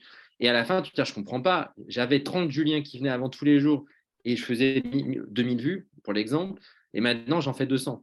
Ben oui, parce qu'en fait, à un moment donné, je ne t'ai pas vraiment rendu service à venir et les 30 Juliens qui voulaient te donner un coup de main, en fait, peut-être plus parce que LinkedIn dit, OK, mais ton but d'Elfine à toi, c'est pas toucher que les 30 Juliens, c'est de toucher tous les autres qui vont être à côté. Donc, au bout d'un moment, ça va pas. Donc, l'objectif, ça reste un réseau, donc il faut y rester. Et pour y rester, il faut que de plus en plus de gens soient intéressés par la Mais parfois, communication. c'est cher payé. Franchement, c'est cher payé. Et il y a des trucs que je ne comprends pas. Ben Parce oui, que il y a des trucs où moi, je vois, j'ai le même nombre de likes parfois sur une publication, enfin, dans la même semaine, par exemple. Et il y en a une, elle va faire 4000 impressions. Et l'autre, tu es là, tu te dis, mais je ne suis même pas arrivé à 1000, quoi. Il s'est passé quoi? Et, ouais, alors ouais. que, Il y a même et, des et, semaines, hein. Il y a des il y a semaines où des on semaines sait comme ça. Il y a des des semaines vacances. de down et C'est il y a calme, des hein. semaines de up. J'ai vu. Et Ouais, ouais. ça. C'est pas mécanique et je dirais que fut un temps, il y a encore 2 ans, il y avait une sorte de cohérence. Désormais, moins, c'est moins mathématique, donc ça dépend du style de communauté. Si tu arrives à toucher assez vite des gens qui ne sont pas de ton réseau primaire, LinkedIn aime beaucoup, va le valoriser. Si tu as des gens qui taguent, LinkedIn veut du commentaire. Parce qu'il s'est dit, LinkedIn, alors je parle à sa place là, mais il s'est dit foncièrement, un like, c'est facile. Donc, on va arrêter de valoriser quand même tant que ça les likes. Moralité, tu as des publications qui font 200 likes. Mais en fait, si je te montre l'arrière-boutique, tu vas dire non, mais c'est pas possible, ils font 4000 vues. Bah ouais. Bah ouais, parce qu'en fait, au bout d'un moment, c'est devenu du like pour du like. Et quand je vois la tronche des commentaires, je ne peux pas en vouloir à LinkedIn. Et d'autres, je vais te dire, voilà, lui, il fait 10 000 vues ou 15 000 impressions, 30 000 impressions. Et tu vas dire, mais je ne comprends pas, il fait aussi 200 commentaires. Il fait aussi 200 likes. Je vais te dire, oui, t'as vu les commentaires derrière. LinkedIn, il se dit, la personne, elle a pris le temps. Il y en a certains qui ont des commentaires qui font 5, 6, 7 lignes. C'est long. Donc, je veux dire, sur un téléphone portable, prendre le temps, et ça, LinkedIn, il dit, bah, c'est ça que je veux, moi. Tu sais C'est que les gens qui parfois, passent j'arrive à du temps. dépasser, moi. J'arrive à dépasser les 1200 caractères. Ah oui, bon, bah, ça, c'est encore. Parce que moi, j'écris pas en abrégé, j'écris des vraies phrases, tu me connais. Moi, depuis qu'ils vous ont rallongé même les caractères sur les posts initiaux, je passais mon temps à être la suite en commentaire. Les gens qui me connaissent, ils savent que la suite est en commentaire. Les gens, ils te disent, mais pourquoi tu fais ça, Dave? Parce que je n'écris pas un post parce qu'il est paramétré comme LinkedIn ou Instagram Ouais, ouais. le veut. J'écris un post avec ma tête et comme j'ai envie de l'écrire. Et la suite, elle est en commentaire, c'est tout. Je ne vais pas changer ma Et façon encore, ils ont d'être. rallongé. Ouais. Ils ont Oui, effectivement. heureusement, c'est passé. J'essaie de regarder en même temps les questions pour ne pas louper trop de. Oui, Est-ce qu'un est-ce que c'est plus. Ouais. Est-ce qu'il est vrai qu'un commentaire inférieur à 30 caractères ne compte pas pour LinkedIn? Alors honnêtement, je ne crois pas. En tout cas, dans les dernières informations que j'avais, j'ai pas vu. Ce que je sais, en revanche, alors je crois que je l'avais partagé sur, peut-être du coup le retrouver, je l'avais peut-être mis là, ce truc, qui était un peu la valorisation des commentaires. Je crois que je l'avais, si vous voulez le noter, ce que je dois avoir mis là, qui était un peu, bon, pas un référentiel, mais de se rendre compte combien c'était valorisé. Donc, pour information, mais après, il faut en prendre avec des pincettes, hein.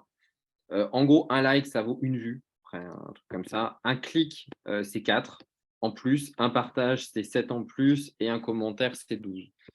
À travers ça, on voit bien qu'ils valorisent 12 fois plus un commentaire qu'un like. Et là, en l'occurrence, ils ne semblent pas avoir, comme le repartage aussi, mais parce que ça veut dire que la communication est tellement pertinente qu'on décide de la repartager sur son propre mur. Mais pareil, on peut acheter des repartages. Il y en a une, alors je tairai le nom parce que j'avoue que ça me heurte à chaque fois. Quand je vois des trucs, mais tout pété, excusez-moi, franchement, tout pété, 1000 repartages, je me dis non, mais je pense qu'à un moment donné, elle doit se dire, ça la dépasse. Je pense qu'elle doit se dire, allez, j'en achète 200, et elle doit être devant en disant non, 300, 400, 500, c'est pas possible, stop, stop, stop, 700, 800, 1000, 1200, J'ai pour jamais un vu, moi, autant de truc, partage. pour un truc, mais tout flingué. Moi, j'avais fait un post sur ça, tout flingué, vraiment, mais ça va être, si vous pensez rose, la vie sera rose. Et ça génère, j'ai envie de l'appeler pour dire ça génère 1000 likes, ça génère 1000 repartages, ce truc-là. Parce Je que dis s'il y a bravo quelqu'un pour qui doit la. l'écrire, ça c'est moi, tu crois pas avec mon personal branding rose. Oui, non, c'est parce que là, j'étais sur. Alors, mais après, c'est quelqu'un qui peut être contacté par des marques. Alors, peu, mais quand même, qui est considérée comme une influenceuse, dont on sait, parce qu'il y a certains parfois clients qui me disent on a travaillé avec elle. Je veux dire, si tu savais la réalité, et effectivement, parce que tu peux acheter des repartages. C'est du même acabit que le Tartampion qui fait 30 likes avec 3 000, 4 000, 5 000, 7 000. Et il faut avoir en tête que les entreprises, alors ça va vous sembler un peu étonnant, mais ont un niveau de maîtrise des réseaux sociaux relativement faible. Et singulièrement sur LinkedIn. Donc, honnêtement, parfois, certains doivent leur faire avaler des couleuvres, notamment au niveau Ouais, commercial, beaucoup énormes, même. Et en fait, comme ils ne maîtrisent pas bien et qu'il y a même certains qui n'ont même pas vraiment accès parce que tout est tellement bloqué par les systèmes des DSI que c'est compliqué, certains leur vendent vraiment n'importe quoi. Et donc, ça passe parce que n'importe qui va avoir un peu de retour. Et alors, attends, comment tu peux faire 30 likes et 10 000 votes? Ou comment tu peux faire sur une publication toute nulle, je ne sais pas moi, 100 likes et 1200 repartages? Et quand on clique sur les comptes, vous me croyez pas, c'est que des comptes de repartage de gens qui, en général, ont des abonnés 100, 200, 300, des profils qui ont été créés il y a 6 mois, 8 mois, et ça ne choque personne. Et je pense que la personne qui le fait, parce qu'elle, je l'ai bien vu, je pense que la personne qui le fait, elle est un peu dépassée quand on les achète. Même elle doit se dire, non, mais à un moment donné, ils vont s'en rendre compte. Ils vont se rendre compte quand même Mais que c'est pas je juste. mise sur un truc nul. Tu peux dire quand même que c'est pas juste parce qu'il y a des gens qui sont sérieux comme moi, par exemple, et d'autres. On est sérieux, on triche pas, on est authentique. Ça prend du temps de créer du contenu. Alors, Moi, c'est même pire j'ai. que ça. C'est même au-delà du sérieux. C'est-à-dire que là, par exemple, on travaille parce que vous avez peut-être entendu parler avec les scandales, sans rentrer dans le détail, mais de Shaun Evans, etc., de Mhm. Magali Berda. Naturellement, Aurélien Taché, qui est l'un des députés, travaille sur un projet de loi. Sur un projet de loi, et il travaille avec une équipe, évidemment, de rédaction. Moi, j'échange avec quelqu'un de son équipe demain à cet effet, et donc la législation va être amenée à bouger. Là où c'est un problème, et ça avait été notamment l'occasion d'en faire, je crois, une publication il n'y a pas si longtemps que ça, c'est qu'à partir du moment où vous mentez sur votre communication, il y a tromperie auprès du client. Je m'explique. Si derrière, toi, tu décides d'acheter un article de presse sur Challenge. Challenge, je te dis, tu sais, moi, je suis acheté par 100 000 personnes. Tu vas dire, très bien, moi, j'y crois à 100 000. Donc, si tu découvres que sur les 100 000 exemplaires, en réalité, lui-même s'en achète 95 000 et qu'en fait, il est vendu par 5 000, est-ce que tu n'as pas le sentiment derrière qu'on est un peu dans l'escroquerie? Eh bien, Bah, c'est ce qui clairement, on existe est dans de depuis des l'escroquerie. années dans la fausse pub. Je suis bien placée. J'ai refusé de tenir un bureau et qu'on me donne 10 000 euros à l'époque. Je peux le dire. Hein, voilà. Je ne fais. En fait, tu vendais des encarts publicitaires à des tirages soi-disant waouh. Et en fait, c'était juste imprimé au nombre d'exemplaires de clients qui avaient acheté les encarts, grosso modo. Et les gens se faisaient passer pour la police et les pompiers et tous les autres. Voilà, je t'en passe. Donc ça s'appelle de l'escroquerie. Et je veux pas, Exactement. et je gagne pas d'argent comme ça. Enfin, moi, c'est même pas seulement ma religion. C'est que je suis quelqu'un de trop honnête. Je veux dormir la nuit, je veux me regarder dans une glace le matin. Et ça veut dire que si je gagne de l'argent, c'est proprement, Non, mais décemment. c'est de la publicité trompeuse. Mmh, C'est évidemment l'escroquerie. Parfois même, ça peut passer presque moins de l'escroquerie en bande organisée. Donc, ouais. c'est aussi là-dessus, de mon point de vue, que doit travailler le législateur. Ce n'est pas uniquement dans le fait de mentionner les mentions obligatoires de sponsoring, de collaboration, qui pour moi, évidemment, sont essentielles et sur lesquelles on sait qu'on a des influenceurs, alors pas de chez nous, parce que je suis un peu lourd sur ça, qui respectent. On sait que, alors notamment la nana là, dont il est question, alors elle cumule, hein, elle fait quand même, elle dit non, moi les mentions je les mets pas, je partage 1000 fois, tant que ça passe. Et c'est la première, elle n'a pas 20 ans, hein, je préfère être très clair, et c'est l'ayatollah de la bienveillance, de attention à ça. Hein. Ne vous franchement, certains seraient très très très surpris par l'envers du décor. Et donc n'empêche que ça répond à une réglementation, c'est-à-dire que l'influence, elle est encadrée aussi par le droit, enfin le code civil et le code de la consommation. Alors c'est certainement pas suffisant et peut-être qu'il y a des dérapages, mais néanmoins je pense que certains vont avoir et on sait que notamment tout ce qui concerne les placements financiers, l'AMF est hyper vigilante sur ça parce qu'il y a eu des dérapages aussi à cet effet-là. Bon, on sait que ça va commencer à se structurer aussi davantage. Et donc, oui, il y a un côté injuste. Parce que si toi, tu fais quelque chose d'authentique et que tu communiques et tu dis, ben, moi, j'ai fait 2500 impressions, mais tu sais qu'elles sont vraies, et que tu fais tes 30 commentaires, tu vas te dire, bah, voilà la réalité de ce que moi, je peux faire. Et on va te dire, oui, mais ta voisine à gauche, elle a fait, elle, 350 commentaires et elle a fait 500 likes. Et tu vas dire, bah oui, non, mais d'accord, mais tout est faux, quoi. Mais tout est fake. Oui, mais dans la tête du client, et ça, nous, on se bat, hein. Le client, en fait, il a du mal à encore intégrer ça. Dans sa tête à lui, il se dit, mais moi, j'en ai une, elle a fait 500 likes. Oui, mais en fait, les trois quarts sont faux. Et bien, il y a une espèce de truc assez bizarre. Il l'entend, il l'écoute, Mais il y va quand même. mais, bah ouais, c'est dingue, hein. Mmh. T'as beau dire, là, t'achètes du faux quand même. Hein. C'est-à-dire que t'achètes de la contrefaçon. Est-ce que t'achèterais de la contrefaçon? Ah, là, comme ça, dans Si ma elle est chambre. bien faite, Mais peut-être. s'il est bien fait et qu'éventuellement on sait me séduire et que voir il est dans une boutique pas trop dégueulasse, Mmh. je peux peut-être me laisser séduire. Donc, en fait, Moi, je sais qu'un jour, on me l'a dit, même pour de la contrefaçon. J'ai dit à quelqu'un, il m'a dit, mais fais gaffe, il m'a dit, fais gaffe et tout. Je fais gaffe de quoi? Je l'achète en boutique. En boutique en région parisienne, tu vois, genre, je peux donner un magasin, enfin bref, dans le Valois, tu vois. Je vais dans une boutique, j'achète des hugs, je veux qu'elles soient vraies. m'a dit, mais non, mais tu peux trouver des choses fausses, même en boutique, Delphine. Je dis, écoute, pour moi, c'est insensé. Que je me fasse avoir en ligne. OK, tu vois, en ligne, on s'est tous fait avoir. On a tous commandé, je crois, des fausses hugs en ligne, forcément. Mais à un moment donné, pas en boutique. Pas en boutique. Parce que pour moi, le faux, ça se fait sous le manteau. Je l'ai vu en Italie. Hein. Je l'ai vu en Malheureusement, Italie. Ça se voit pas. En principe, les belles choses, elles sont cachées. Alors après, on en fait ce qu'on veut. Hein. Mais il y a des gens qui ont acheté des faux Vuitton ou d'autres marques, etc. Mais des copies waouh. Et derrière, franchement, tu vois même pas la différence. Tu vois même pas la là, différence. sur vraiment la partie, parce qu'il y a un côté un peu waouh, parce que certains d'ailleurs se sont fait fort de communiquer ainsi. Alors, il faut bien avoir en tête que les profils qui soit repartagent. Alors, il y a une partie de gens qui avaient une grosse visibilité qui l'ont baissé et donc qui essaient de trouver des systèmes alternatifs. On a la partie vraiment de gens qui vont être dans les likes, les commentaires, les groupes WhatsApp, où là, en majorité, on va être sur des gens un peu plus jeunes. Un peu, je peux quasiment te sortir les profils parce que c'est toujours un peu les mêmes, on les connaît, c'est toujours ceux qu'on voit, c'est toujours les mêmes textes, c'est quasiment étouffant et c'est quasi que des gens qui sont solo-entrepreneurs, quasi que ça. Et quasi d'ailleurs que des gens qui n'ont jamais occupé vraiment de responsabilité dans une entreprise. C'est quasi que ça. Et donc, eux vont être dans un truc complètement entre eux, avec de la communication, avec, excuse-moi, du gros rouge qui tâche.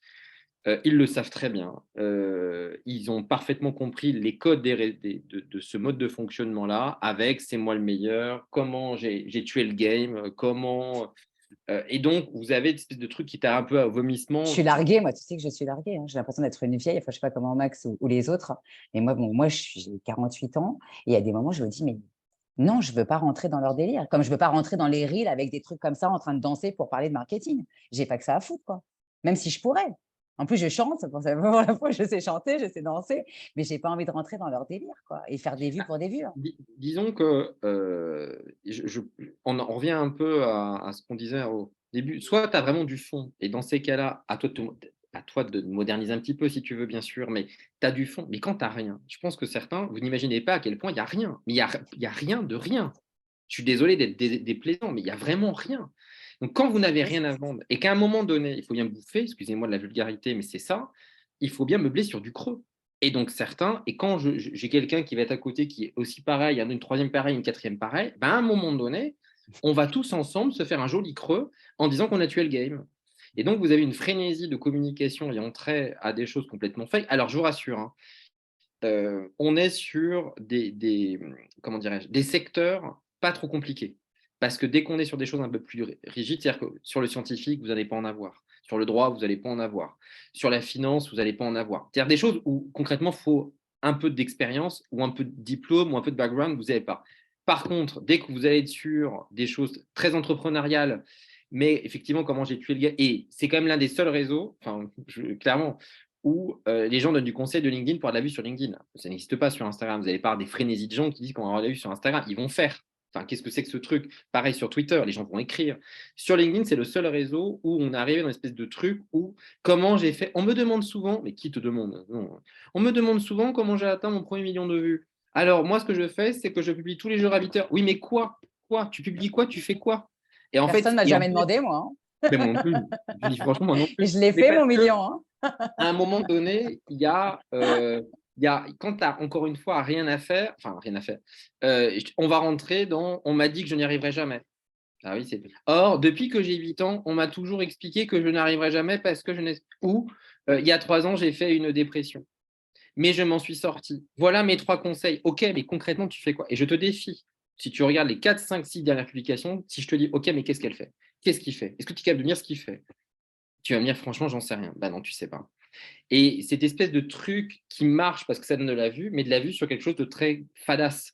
Et il faut avoir en tête que c'est ni des clients, et ça ne sera jamais des clients ceux qui vont commenter, liker, et ça sera ni non plus de la vraie notoriété. Ça va être de la notoriété complètement enfermée entre eux. Donc tu vas faire tes 200, 300, 400 vues, il n'y a pas de problème. Sauf que nous, derrière, je veux dire, là-dedans, là, tu vas me faire croire que tu vas toucher 20 directeurs marketing ou 20 DRH ou 20 CFO. Mais ma cache, pas du tout. Et quand tu vois les commentaires, désolé, mais si vous regardez, vous prenez le temps, les 3 quarts des posts, c'est j'aide à. je vous aide à, je suis le magicien du chiffre à, ce n'est que ça, ce n'est que ça. Mais tu as rarement des gens, rarement ne veut pas dire jamais, hein, tu as rarement des gens qui vont être, je ne sais pas moi, HRBP ou qui vont être CFO ou CMO ou CEO ou peu importe, mais qui ont quelque chose. Il y en a peu.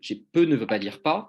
Et donc ça, c'est quelque chose qui est quand même assez récent. Et donc oui, la tendance, bien sûr, c'est d'acheter de l'automatisation et d'être entre eux, naturellement. Donc ça, c'est des tendances aussi qu'on avait, qu'on n'avait pas ou qu'on n'avait pas sur LinkedIn. Donc après, s'il y a des solutions un peu automatiques, ils expérimentent parce qu'ils sont entre eux.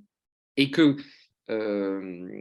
encore une fois, il faut vraiment se rendre compte que quand on n'a pas d'expérience et que vous voulez absolument avoir de la visibilité, il faut bien raconter des histoires. Donc, vous avez vu d'ailleurs des frénésies sur, vous avez vu Martine à la mer, Martine à la plage, Martine a des enfants, Martine vient d'accoucher, Martine va accoucher. Euh, et ça, vous dites, mais honnêtement, c'est triste, ce n'est fait que pour faire de la vue. C'est-à-dire que ce n'est pas comme si derrière, vous aviez, par exemple, quelqu'un qui va dire, voilà, moi j'ai accouché, je prends l'exemple, parce que là, j'en ai tripoté, hein, ou je peux faire la même chose avec les pères. Hein. Dire, voilà, dans mon entreprise, il n'existait pas de politique, je ne sais pas, moi, d'accompagnement des femmes en congé maternité. Et donc, voici ce qu'on a décidé de mettre en place. Voilà le constat, voilà ce qu'on a décidé de mettre en place. Et donc, depuis 2 ans, depuis 3 ans, nous sommes heureux d'avoir accompagné, je ne sais pas moi, 50 femmes dans tel dispositif. On a mis en place une crèche interentreprise. Vous n'avez pas ça. Hein. Si vous regardez les communications, c'est moi, moi, moi, moi, moi, moi, moi, moi. Et en fait, cette frénésie-là, c'est pour ça que je parlais tout à l'heure de confusion, fait qu'on tombe dans une frénésie. Et comme je disais, demain, vous verrez, hein, vous aurez des gens qui vont être relativement moins habillés sur LinkedIn. Je vous le dis d'avance, c'est sûr. Vous aurez des gens qui seront plus dénudés.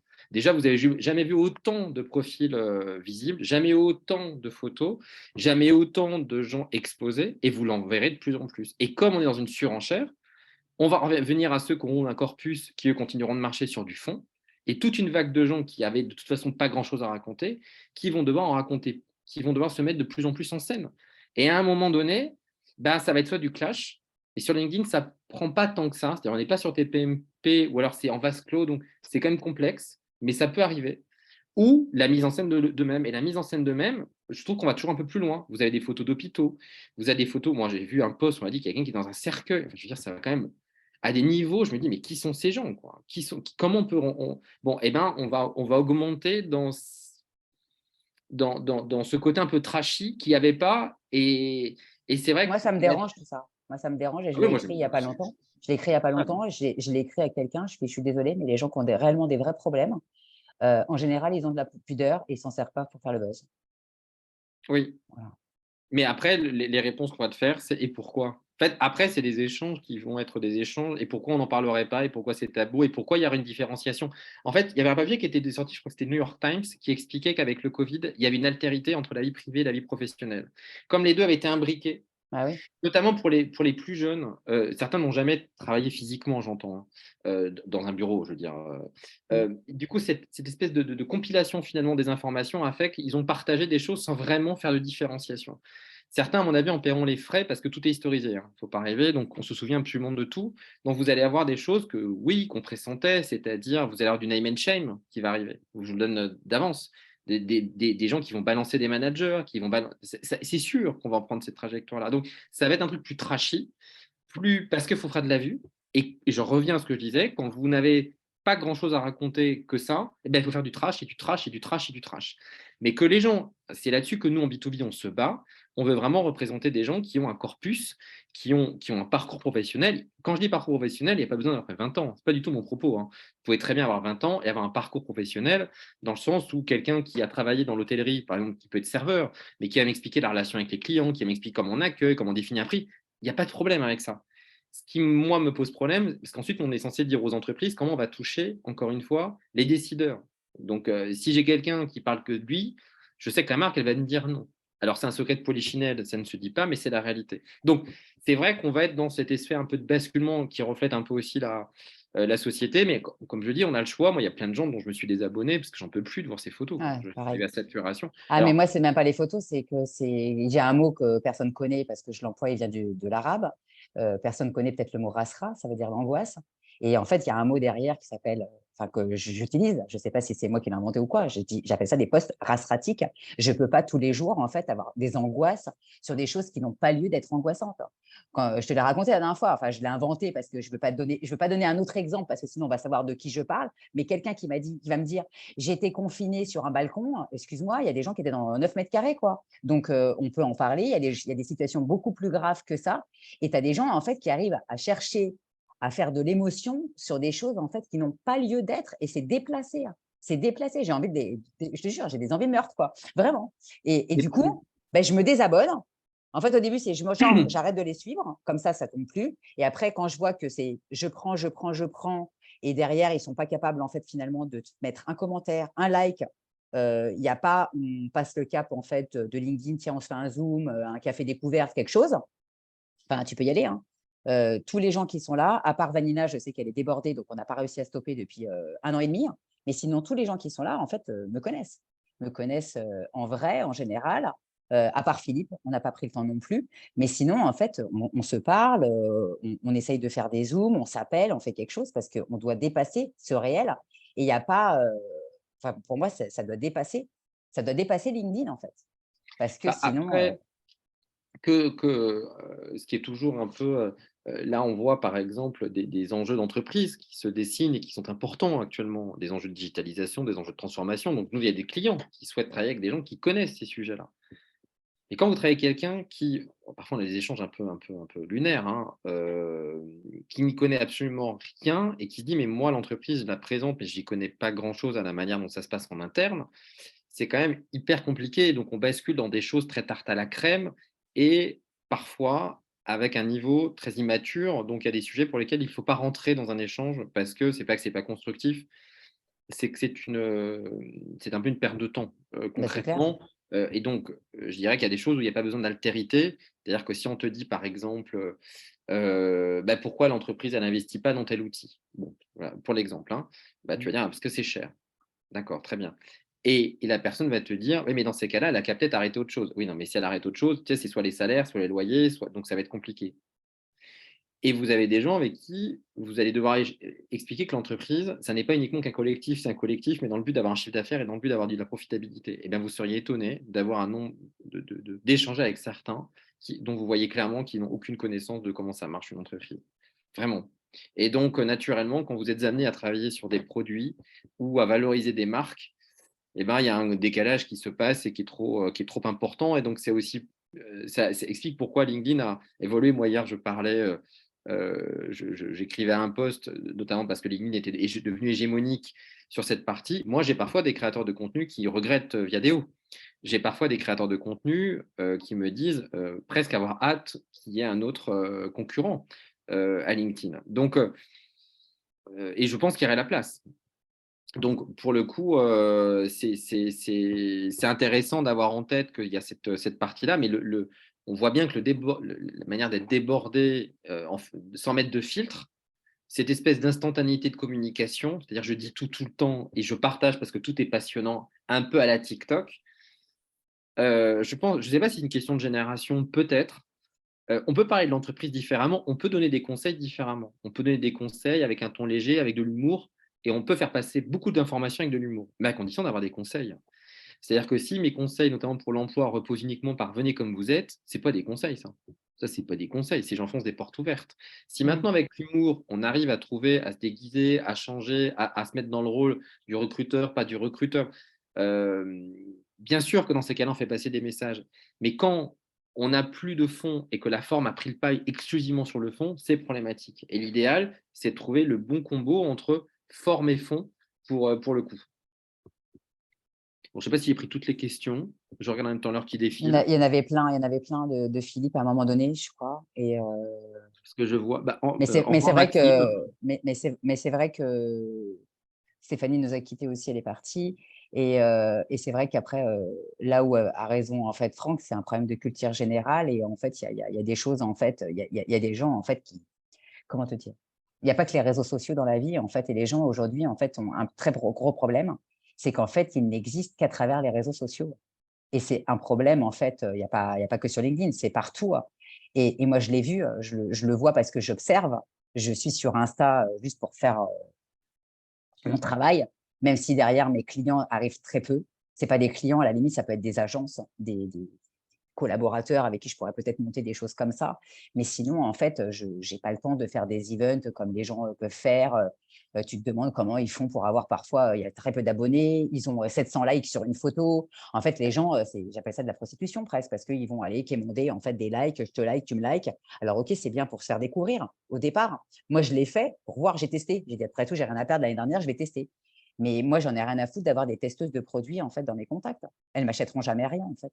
Donc, Oui, mais c'est vrai que comme et tu l'as dit à juste titre, il y a beaucoup d'existence par les réseaux sociaux. Tu as aussi une certaine solitude de certains qui, passé ça, se retrouvent finalement tout seuls et observent les années passées, parce qu'on vieillit tous, hein, c'est le principe, hein. mmh, Donc on est vite passé de mode. C'est-à-dire que quand on a 25 ans, on a l'impression que tout le monde est très vieux, puis 5 ans plus tard, on a d'autres qui ont 25 ans, puis on a 30 ans, puis on est vieux pour eux. Donc je veux dire, les choses évoluent, mais je suis quand même extrêmement, étonné, par une certaine vacuité parfois, de propos, ou même parfois les briefs clients sont pas toujours saisis, ou c'est quand même parfois étonnant, et par le fait d'imaginer qu'on révolutionne le monde, donc je ça reste intéressant en soi, c'est vrai qu'avec quand même, il faut l'avoir en tête, beaucoup de comme on est quand même dans l'ère un peu de l'argent facile, alors l'influence, c'est un peu ça, pour certains en tout cas, avec un espèce de mythe, hein, qui reste beaucoup un mythe quand même.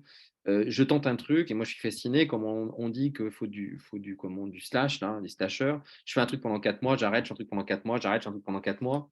Ouais, donc en fait, il se passera jamais vraiment grand chose, hein, concrètement. Et il y en a beaucoup, beaucoup, beaucoup, beaucoup, beaucoup, beaucoup, beaucoup. alors que moi, j'ai pas cette culture, en fait. Après, Mais ça, on enfin, leur je dit pense que qu'on c'est, on n'est pas tous enfin, on vient pas tous du même monde, mais en fait, après, je crois que c'est aussi l'éducation, c'est aussi beaucoup de choses. Et c'est clair, tu parlais de plein de choses tout à l'heure. Franck a rigolé tout à l'heure, il parlait des Marseillais. Mais moi, c'est des émissions que je peux pas regarder, quoi. mais Moi, je suis ça joue désolée de beaucoup. dire ça, mais ni TMP, des PMP, hein, ni les Marseillais, je ne peux pas. Je ne peux pas. En fait, d'abord, je déteste Hanouna, comme ça, les gens le savent. Pour moi, c'est pas. Enfin, il fait peut-être des choses très bien. Je sais il a financé le mariage de quelqu'un que je connais, voilà, parce que ça a été sponsorisé, machin et tout. Alors, je sais qu'il peut faire des choses bienveillantes, mais à côté, en fait, comment te dire, c'est même pas religieux, c'est ma philosophie, en fait, n'est pas d'être médisante. Voilà, tu le verras, je pense que tu le sais, j'essaye à chaque fois de parler à mot couvert. Je n'ai nommé personne là, même si je peux te dire des trucs, après, on ne peut pas forcément savoir de qui je parle. J'essaye toujours de couvrir ce que je dis parce que la médisance, pour moi, c'est vraiment Radio Moquette, c'est vraiment pour les gens, en fait, petits. Voilà, ça s'appelle les gens petits, et les gens qui n'ont rien à faire de leur vie. En fait, les gens qui sont très occupés, en général, n'ont pas besoin de parler du mal des autres pour exister. Et enfin, c'est le b.a.-ba et c'est l'éducation que j'ai reçue. Et du coup, je ne parle pas des gens parce que ça ne m'intéresse pas. Alors après, je vais parler avec des gens, mais pas sur eux. Parce que sinon, si tu te rends compte que quelqu'un parle, enfin, si moi je parle de quelqu'un avec quelqu'un d'autre, forcément, tu dis, bah, qu'est-ce qu'il va raconter sur moi après? Oui, C'est bien forcément sûr, une bien sûr. histoire sans fin. Et je vois pas, en fait, ma bienveillance, elle est réelle et il n'y a pas de bienveillance là-dedans, en fait, finalement. Parce que quand tu creuses, il n'y a pas de bienveillance. Alors que mais bon, après, c'est vrai que c'est une question d'éducation. Quand tu es, comment dire?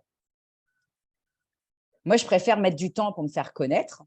Voilà, j'ai mis du temps, j'ai acté que je voulais pas prospecter, que je voulais créer du lien. Je fais des choses proprement et je me dis que, ben voilà, j'ai des clients qui arrivent, voilà, après par, plusieurs biais, mais je me donne les moyens et je pense que tout le monde peut se donner les moyens de faire du business proprement, sans aller, s'inventer en fait des profils pour avoir des likes, des machins. Parce que de toute façon, à un moment donné, tu es rattrapé. Tu es rattrapé avec ton creux, avec tes faux likes, avec tout, avec tes mensonges, avec ceux qui te mettent des faux décors même derrière. Il y a ceux qui vont s'inventer des bureaux. Bah, on peut tous s'inventer en fait qu'on vit dans 400 mètres carrés avec vue sur la mer. Bon, moi, la vue sur la mer, je l'ai pour le coup, mais je n'ai pas 400 mètres carrés.